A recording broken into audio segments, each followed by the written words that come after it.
Did you hit start? Oh, sorry, I didn't hear it. June 2nd. Hello. We're doing the news again. And for those of you who watched on Tuesday, you now get a second orange soda review for the week. Woo. Tangerine. Oh, don't forget, Computex is also happening this week, so there's probably going to be more videos than usual.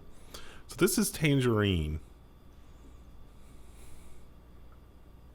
which has little pictures of oranges on it. See, like right there? Well, a slice of tangerine. They look pretty similar. Yeah, a tangerine chopped in half looks like an orange chopped in half, just smaller. There's no scale here. It's unsweetened. It's juice plus soda water plus natural caffeine. What's unnatural caffeine? They just put in caffeine powder.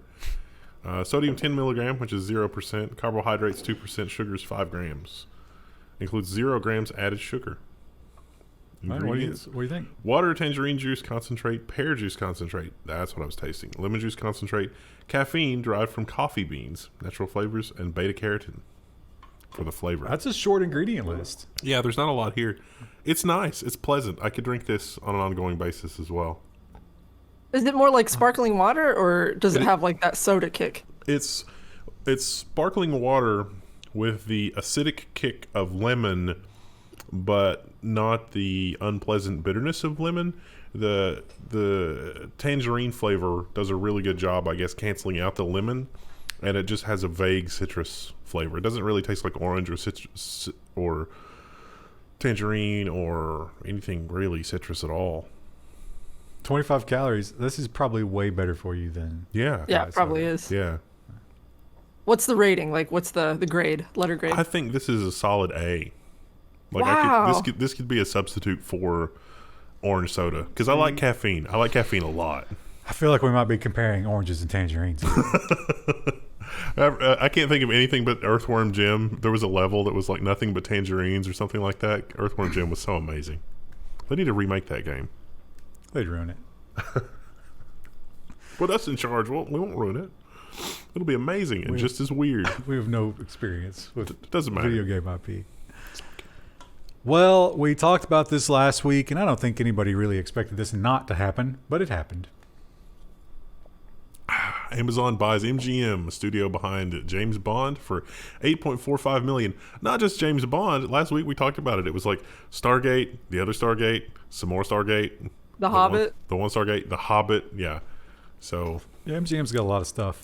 it seems like they got a pretty good deal because, you know, for other, like when AT&T was buying stuff, wasn't it in the tens of billions of dollars? There was a handy little table in that article that was like, look at all the media transactions and blah, blah, blah. It seems like Amazon got a deal for only $8 billion. All that intellectual property, AT&T and Time Warner, $85 billion value. That's yeah, but just that was wrong. 2018. What's different between now and 2018 in terms of movie companies? That was good timing. You know what Jeff Bezos is really good at? Timing? Business. And that is not the only big deal that Amazon has. They have reported a new venture. It's not really new, but it's the first time that they've been really good at it. That's like they just keep adding things to the tool chest and getting really good at them. Amazon's ad revenue is now twice as big as Snap, Roku, and Twitter combined. Oh, and also Pinterest. So throw in Pinterest in there. Pinterest is probably like 2%. Remember that time cares Facebook about tried to buy Pinterest? Pinterest? So yeah, they and it's not just that it's big, it's that it's growing. And if it keeps growing at this rate, it might become the majority of their business. I bet Mr. Pichai, or ever how you pronounce his name, doesn't like the sound of that. Amazon's ad business, though, is kind of like, it'd be a shame if something happened to all your online e-commerce if you didn't buy some ads. And what are you going to do about it? Yeah. And I feel like Prime has lost a step. That they have not gained it back since. Our mail delivery and packages has been all over the map. There's probably a 75% chance of a 1 day delay and probably a 35% chance of more than 3 days delay. Yeah, they've screwed that up. And maybe that's why they did this. I don't know, but I don't think that they can promise these things anymore. They can sometimes do them. They can't consistently do them right now. Amazon is shutting down Prime Now and folding 2-hour deliveries into its main app. Prime Now offered deliveries in hours, not days. So if you're in a place that's lucky enough to get this, you can maybe still get it on individual items, but there's not a specific program that you have to be enrolled in. It just happens if you're a Prime member. I was excited about that same day stuff, but We've never actually been able to do it here, and there have been times we needed it. and I feel like we're taking such a step back. Yeah. That's going to take us a long time to get back there, if ever. Yeah, I mean, we're only like 30 minutes from a warehouse, so it should work, but it doesn't. Although they do preemptively move a lot of the stuff I ordered to that warehouse. I've noticed. Because you see where it comes from. Well, ARM. ARM is kind of taking over the world. They were doing well, and then Apple stepped into the game. And now they're doing exceptionally well. It was like a solid fuel booster strapped to them. It's probably not hurt that Intel's been struggling for the better part of a decade. Well, that's true. And so people are... You got to be part of ARM now, right? You got to develop for it. You can't just use your old stuff that was developed on x86. You got to develop for new stuff. What are you going to develop on? The Surface X? Yeah, well, Microsoft has identified a problem there. Microsoft and Qualcomm team up to create a Windows on ARM developer PC. A more affordable ARM PC for developers. What? Unlike the Surface RT, which was the first portable ARM device that runs an operating system that we would all recognize. It wasn't designed to be the cheapest piece of crap ever. This one is actually designed to try to provide the user with a good experience. So we'll see. They did. They didn't release. They were planning on doing an ARM that they canceled, right? They did release an ARM called the Surface X. That one was totally ARM based. Oh, but it was garbage. It was not great. It was better than the RT. The RT was literal garbage. But I think they have another. They planned another one that they delayed. That might have been canned, yeah. You might be thinking of the Windows 10X, where it's a dual screen device. Now that was the new operating system. That was also canned. Well, that wasn't ARM, was it? It was a new OS. Well, it's probably going to be ARM. It's a new OS plus new form factor. And There's a story about that. I can't not make this joke. AMD has decided to go from a power top to a power bottom. Bent pins may be becoming a thing of the past as our AMD eyes a major socket change. That might be our title for this week. No, somehow. we cannot get away with that. Oh yeah, we will definitely be demonetized for that. So they're getting rid of pins for a land grid array. So that's at least rumor has it. That's socket 1718. They haven't officially announced anything. That's holes in the board. Yeah. Well, springy pins in the board as opposed to... Oh, no, they're moving away from holes in the board to springy pins in the board. Yeah. So the kind where, like, if you just accidentally touch the socket with your finger, it's ruined. But it's almost... Well, I don't know about almost always. But in my use case, always going to be cheaper to replace the board than it is for the processor. Yeah. More annoying, certainly. Yeah. But cheaper. Yeah. And oh yeah, the rest of the world is now waking up to what ARM might be able to do for them, and they're rushing to get on the bandwagon. Oracle plus ARM Ampere. Oracle debuts its first ARM-based cloud instances, and holy crap, they are nice. They are relatively inexpensive for what they are. I don't know if I don't know if Oracle is doing this to be disruptive, or if this is the price point they plan to compete at. But if it is, Azure and Microsoft, Amazon's got their Graviton instances. But this is much nicer than the Graviton instances. So, Yay, another cloud provider to be mixed in with the rest. But we needed. So excited about that. If you buy electronics these days, almost universally, especially those knockoff Chinese Amazon electronics, they are all going to charge from USB. There's no more proprietary cables. And they may burn your house down. It's kind of a good thing, I guess. I mean, except for the burning your house down part. But they do have a pretty big limitation. Old school USB did not provide a lot of power. It's gotten a little bit better, but not enough to be a universal replacement. And the USB folks are saying, hey, we're going to do it. USB-C power upgrade to 240 watts could banish some of your proprietary chargers. As new USB standards catch on, choices for consumer and power levels are less confusing, the USB group predicts. So USB-C is one-sided on one side of the thing, but now it can be two-sided. So you go from 120 watts max power delivery to 240. I want that on Microsoft Surface. I don't like your proprietary chargers. It really does suck how long that they've hung on to that. It's really stupid. And it also sucks how quickly they fail. Yeah. When your cat eats them. Listen, your cat was hungry. I guess Needed so. delicious cable. He was hungry for cable. Could slip it some new wave soda in the cat thing, maybe calm it down. Fountain. It's caffeinated. They'll love that. Caffeine's probably real bad for cats, right? I'm not Cats are kind of prone to kidney problems anyway. Engagement That challenge. might make it worse. My cats are bad enough. So SpaceX, you got to give them credit. They took something that was awful. They took a service that existed but was awful. One of the worst experiences you can have on the internet. And they said, we could just do a little bit of work and make this way better. And they did. And they did. But that brings into question, what about the entire rest of that industry that was kind of invalidated overnight? What are they going to do? ViaSat asks the FCC to halt SpaceX Starlink launches because it can't compete. Ha ha ha, that's a funny headline. Let's actually look at it. And it's like, oh yeah, no. If you're a ViaSat customer, engagement challenge below. Tell us what you really think about the service. And as the author points out, and that they kind of danced around in their legal language, no sane person would use this service when Starlink exists. Yeah, if you're just looking at the feature list, it's like, wow, one of these is really crappy. So they're saying, hey, there's nothing we can do about this. They've also made some other complaints that are more like just technical gotchas and not the whole we suck argument. But those are not very, there's not much reality based in those. I don't know if it's been rebranded or if it's a different service, but I know somebody that had HughesNet for 5 or 6 years, and it was just literal garbage. Look, 30 megabits, 100 gigabyte data cap, $149.99. How much is Starlink? $100 a month. That's less. And it's unlimited and faster. Yeah. A lot faster. So that makes sense. Yeah. Well, that's also geosynchronous satellites too, so the latency on that is ungodly.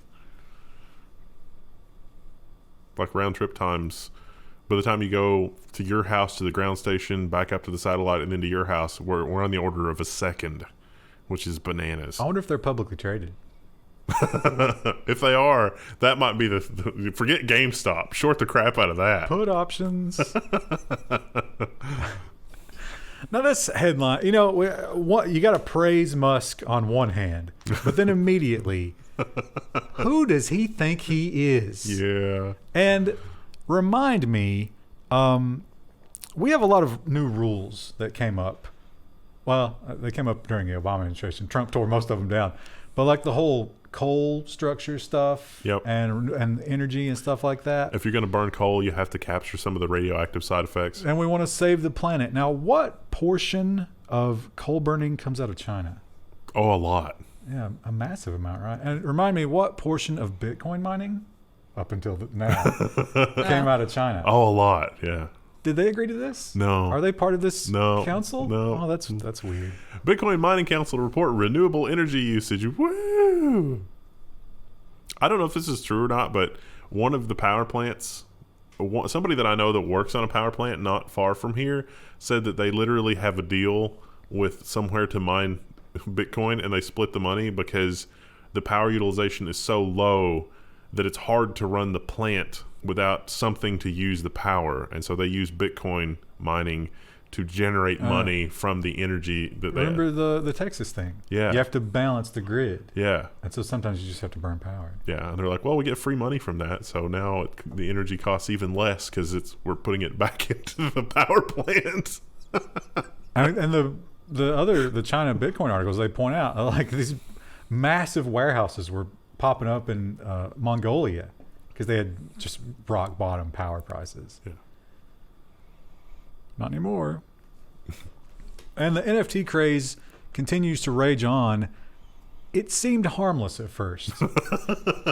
But there's a dark side. When you pay nearly $1 million for a thing, do they have transfer fees with NFTs? I bet Yeah. they do, right? Yeah. So it was more than that. But when you pay this much for something, you want to own it. It's yours. Remember when Martin Shkreli bought that Wu-Tang album? Yeah. And he didn't let the world listen to it. He wanted it for himself. These people are no different. So what do? Well, we should have seen this coming. Charlie Bit My Finger is leaving YouTube after a $761,000 NFT sale.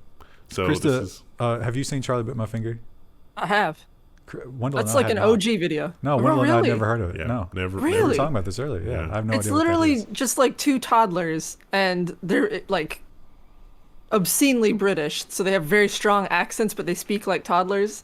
And his little brother like grabs his finger and bites him, and he goes, "Charlie bit my finger," and it's that British. But it's like one of the first videos that became really popular on YouTube. That sounds like something I have zero interest in. Why would anybody care about that? You don't like toddlers, but the internet loved it when it came out. Yeah, I'll stick with cat videos, thanks. And you know, I bought a Switch. It's been in a drawer for the last 2 years. I'm not a You ever mobile played it? gamer. I played it in the beginning a little bit, but I don't know. I didn't engage with it. I didn't care. The biggest problem with the Switch is then also giving Nintendo money. I never did that. Yeah. I We got bought one one used. I got one of the Tegra ones before they changed it. And even then, I just wasn't interested. So I don't think I'm going to be interested in this either. Yeah, I guess this is going to do the whole like streaming thing. Yeah. So it probably will be a decent experience. Exclusive, Valve is making a Switch-like portable gaming PC. Probably. We can confirm some, but not all of what's in the thing that's called Steam Pal. Terrible name.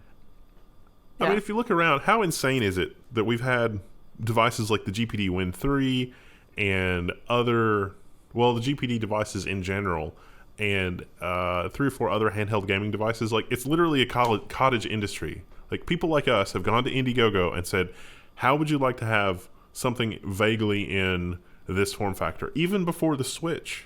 A lot of this form factor existed before Nintendo conceived of the Switch. Well, how about all of the Chinese knockoffs that are just ROMs? Yeah, well, yeah.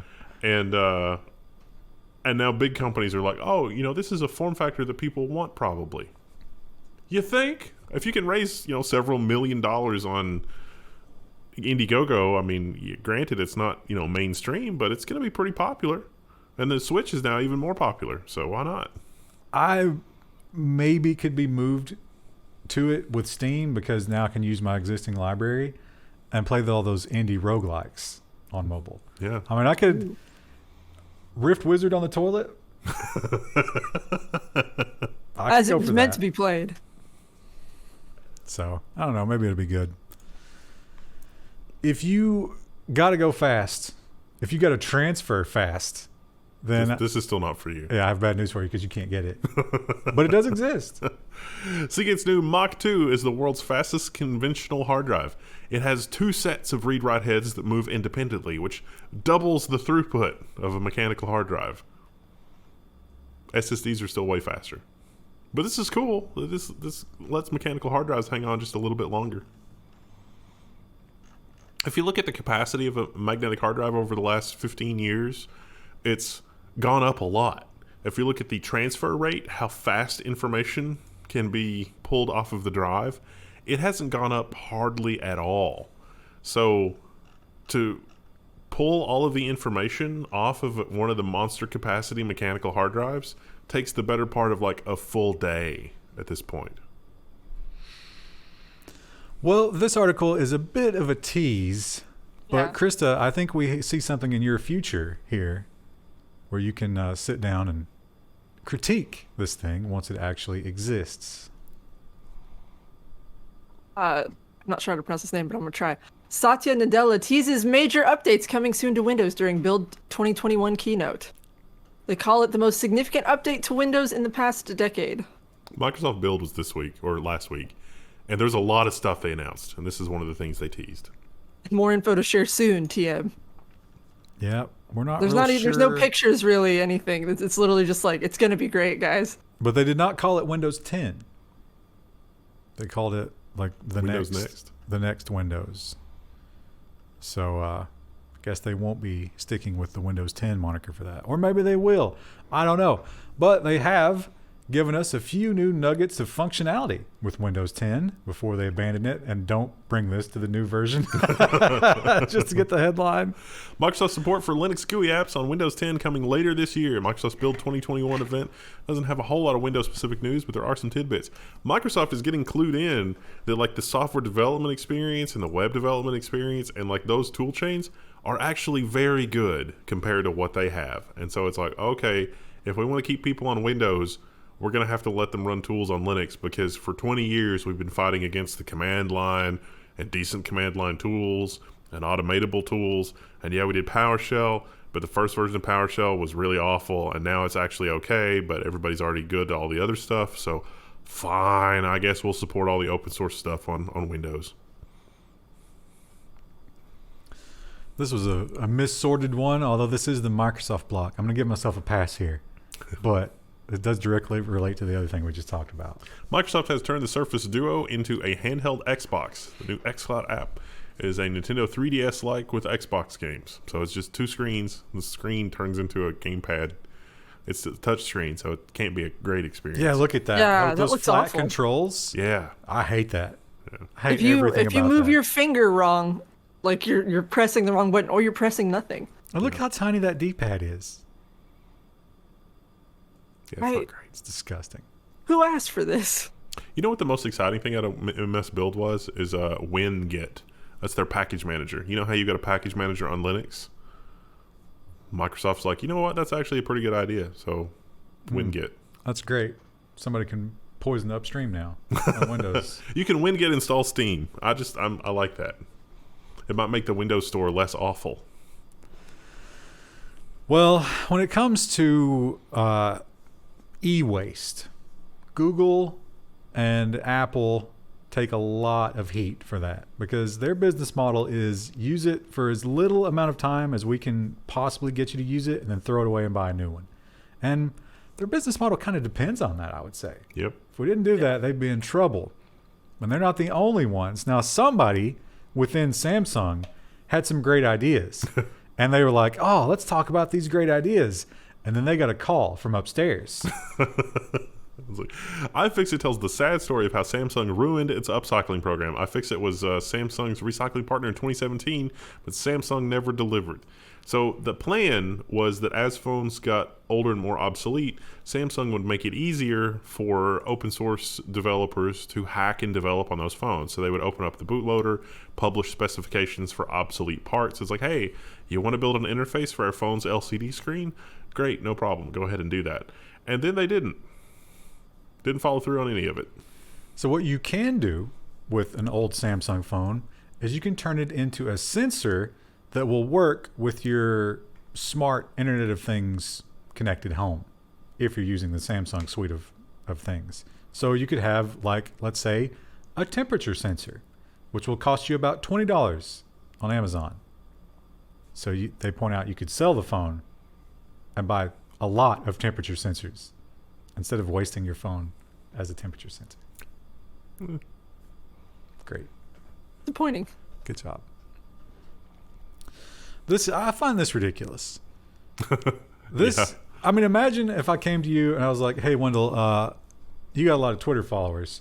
I would like to use your Twitter fame to launch this product. And you were just like, oh, you know what? I think I'll just do that on my own because you're bringing nothing to the table. And then I sue you. Yeah. That's what happened. Do you see the other? That's what happened. Apple co-founder Steve Wozniak faces copyright infringement lawsuit over branded tech school. So it's like, hey, Woz, a lot of people look up to you. You should have the Woz Tech School. And he's like, that's a good idea. I think I'll do that. And there was no deal. There was no any kind of a thing. Then this guy comes out of the woodwork and is like, oh. Well, he's got a contract with Woz's signature on it, supposedly. And when questioned, Woz was like, look, I don't remember. I interact with a lot of people. I have no memory of this man. I don't know about this contract. I don't know whatever it is. But this is my name. How is this? I got to agree with him. Yeah.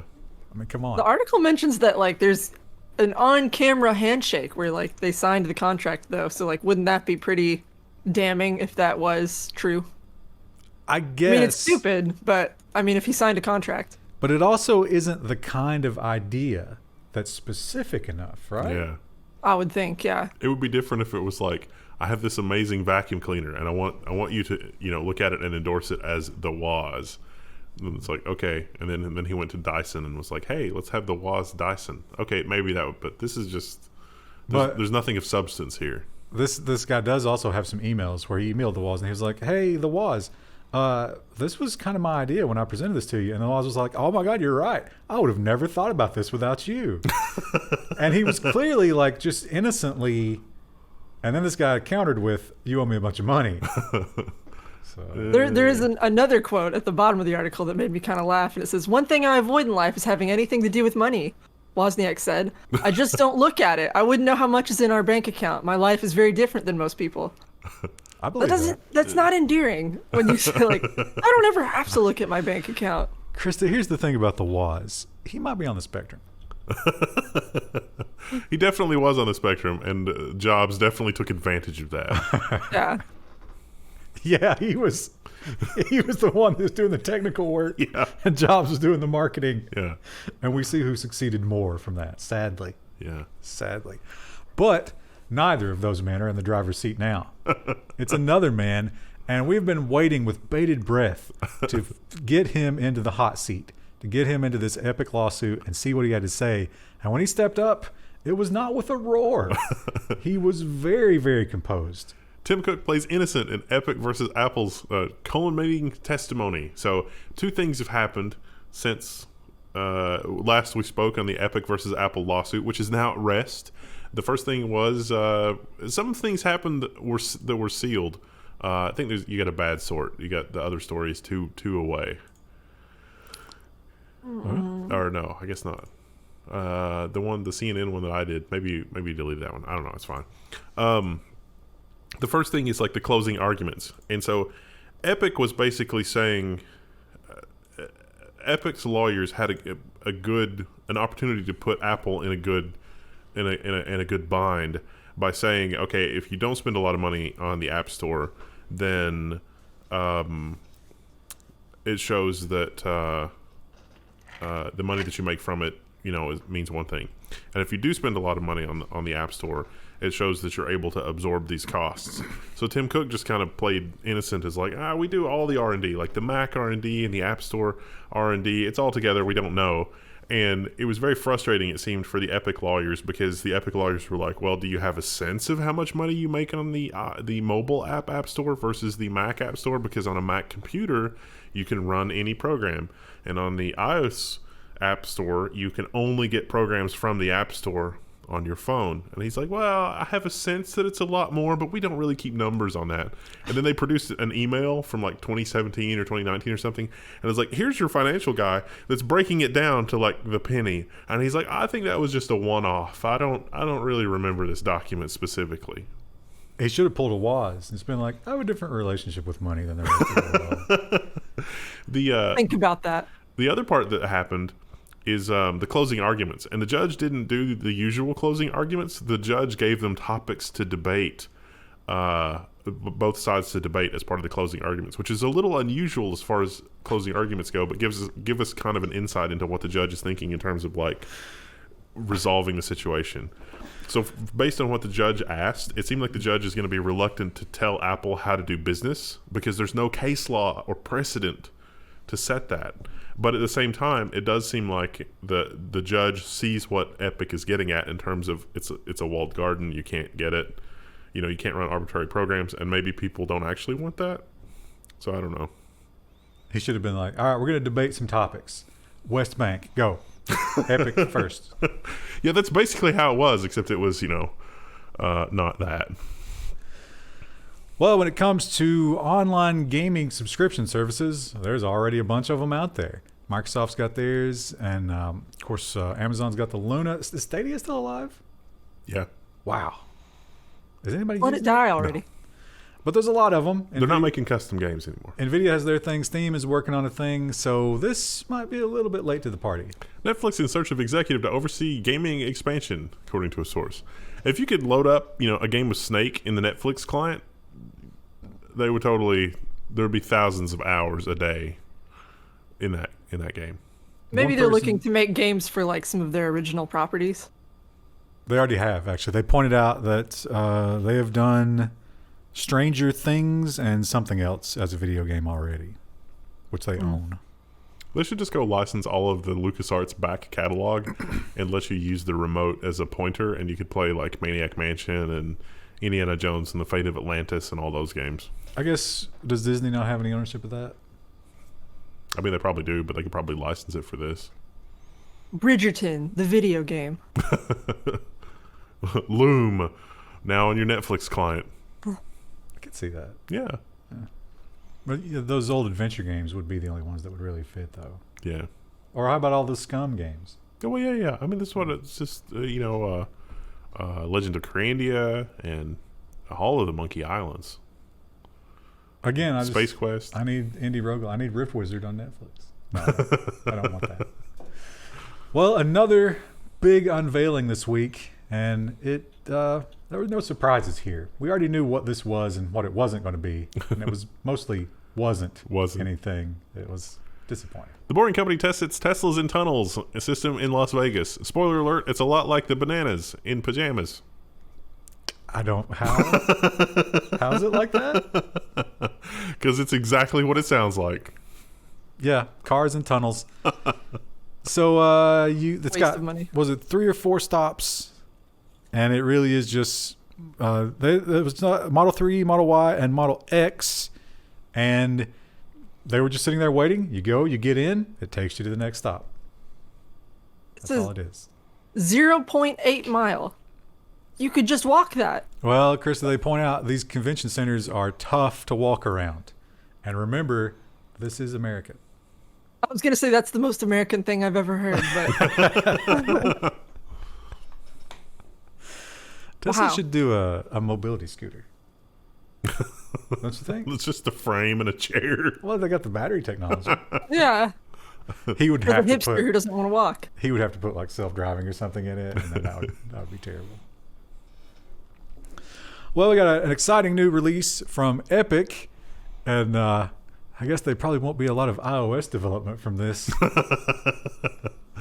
I've always, a couple of times, I've been like, you know what, I want to learn how to do some basic stuff with this, and I'll start to read or watch videos, and it's like, all right, let me just get a basic game board going here, and it's like, all right, so chapter 1, we're gonna get started with the movement, but first, let's create 10 billion art assets. And I was like, I don't have time for this. See, I feel like I would be the opposite, where I'd be like, "Ooh, let's make all the assets," and then it's like, "Now I need to do something with them." And I was like, Maybe we should join forces. Epic Yeah. Games launches Unreal Engine 5 early access and shows massive 3D scenes. This won't be in general availability until what it said, like 2023, but it showed off some pretty incredible technology. Some people do get this though, like they get to play with it early. So that's nice. They do a pretty good job with the Unreal Engine these days. Mm-hmm. Ray tracing. This is, I hate to say this, but I have to side with Cox. The ISP, yeah. Yeah. Ooh. Yeah, not the male genitalia. I do support them, but this is the end of the internet as we know it if it plays out like this. Yeah. And I'm terrified of this because I think it will happen. Yeah. Cox appeals a $1 billion piracy liability verdict to save the internet. So this is the recording industry said, oh, you didn't do enough to disconnect your customers that were pirating. It was a jury trial, and the jury trial was like, I don't know, sounds good to us, whatever, as they often are. And every appeal has failed. Yeah. I think they have one left, right? Yeah. "Ooh, Yeah. So if they get hit with this, $1 billion, every ISP will immediately fall over their own feet to block anybody that gets a DMCA complaint. Block literally everything. Wonder if they would I was like, welcome to your new ISP. In order for you to get to any website other than Google or Facebook, you're going to have to use this free NordVPN account that we've gotten set up for you. Oh, okay. Do you think Thanks, ISP. You think Musk would have the balls to fight that? He could pick up like most of the internet service. I don't think we have the bandwidth on those satellites, though. Unfortunately, Probably not. we'd No. have to launch a lot more. I think he would be fine with that. I might be fine with it. As much as I hate that man, I would join his team against the rest of the ISPs. The enemy of my enemy. Well, GameStop back in the news suddenly because the meme stocks just took off at the end of the week here. Big money. Krista, I heard you had a little bit of a windfall there. Just a little bit. And My husband invested a little. And so GameStop is riding high and they've got all this hot money in their market cap. What do you do with it? They came up with an idea that probably isn't the worst one they've ever come up with. Gaming retailer GameStop is building an NFT platform on Ethereum. They've quietly unveiled a new web portal for non-fungible tokens. We're building a team. They got to screw this up, right? Yeah. There's no way absolutely. they can do this correctly. So we'll see what they got in planned there. I'm not looking forward to it. Moving on to robots. This is certainly, one of those Skynet articles. Yeah. I mean, you got to take a step back and think like, what are we really doing here? Should we do this? Chips designed by AI are the future of semiconductor evolution beyond Moore's law. So this article talks a little bit in really high language about like the floor plan on silicon and like materials science and all this kind of stuff. So I mean, to get a transistor in silicon is more complicated than you would think. And there are definitely rules that you have to follow about where this thing can be placed or that thing can be placed. And laying out a microprocessor is a lot like laying out the floor plan of a factory. How are you going to shuttle the raw materials, the ones and zeros, to the place they need to be, dealt with, and the place they need to be processed in the case of silicon. And so this is saying, okay, well, let's teach the AI all of the rules on what we want the inputs and the outputs to be and let it just deal with that. And so it ends up making a huge incomprehensible mess, but then things actually seem to work really well. It's a lot like when they try to synthesize chemicals and stuff like that, or when they play Go. The AI was very good at playing Go. Discovered a lot of things that we didn't realize. And then the AI was like, why won't you do this? It's like, that's a good question. We don't know. It's going to be tough to fight those Terminators when they have that much more processing power. Yeah. And think about the funding of the war. While they're killing us, they're mining cryptocurrency. The last thing that I see as the Terminator, is crushing my skull with its foot is the Apple M2 chip. It's like, that figures. The Terminator was running on an Apple. So, yeah, it could be cool, but it could also be terrifying. I guess that's true of a lot of things. And Photo on this article, just before we move on. You're talking about some sort of the dark energy here. You're talking about this guy? This blue guy? Blue the lighting. Senator Palpatine vibe. That's the CEO. There's a picture later in the article where he looks like normal, but they were like, let's use the one with the scary blue tint. I don't like it. Neat. He's going to be a rich man, I bet. I pulled the trigger. As of the 15th of next month, I will no longer be an AI Dungeon subscriber. It's only been like 6 months. I can't justify that. I think it's like $12 a month I'm spending on that. But it's really cool. It's really impressive. And they are constantly improving it, which is nice. But this, I almost find this difficult to believe. Is it too good to be true? According to the description, it kind of is. Yeah. Microsoft uses GPT-3 to let you code in natural language. You just type what you're looking for, and it gives you the code to do that. The really amazing thing about the demo, though, is that they stress that it still requires somebody to think logically and to organize things. And certainly, I think I can speak for both of us and say that people cannot do that. Plenty of programmers who can't do that. Yeah. Yeah. So you can see here, this is a query, a database query, and they just type in what they want with the database query, and it's smart enough. I was thinking it was going to play that again. Can you give me? No. Sorry. Oh, well. But you just type in, a regular language, and it converts it into the query language, which not that impressive, but it does eliminate a job. I really would like to have the GPT-3 to where it's like, I would like for you to do this in this scenario and this in the other scenario, And GPT-3 should be like, all right, here's the conflict between those two things and why that's actually impossible.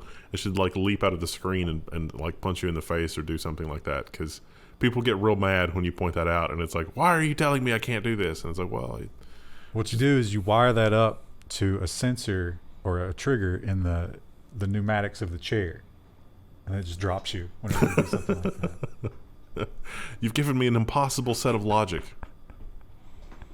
I'm imagining any of our clients trying to use this, because remember we had the one recently was like, your jobs won't exist soon, and I'm like, I mean, I've heard that for a long time, but that was in reference to what was it? One of the Adobe products getting better and better all the time. yeah, they were like, oh, this will, and I'm like, they've been saying that about a lot of text editors for a long time. That would be a fun engagement challenge. The Adobe, what was it? It was Adobe. It's gonna bother me until I can remember what it was. Oh, it was it was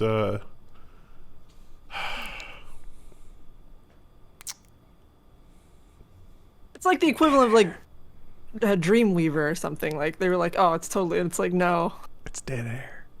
sorry. Yeah. it's gone. Yeah. Engagement challenge. And our final story is hilarious because a lot of these companies, you can get a lot of traction in terms of funding and, you know, just articles. You can get a lot of articles written about you by coming out and talking about, hey, AI. We're using machine learning and AI to revolutionize the industry. And people are like, oh my God, I want to be a part of that. But They've walked it back so hard. your customers might not quite understand what that means.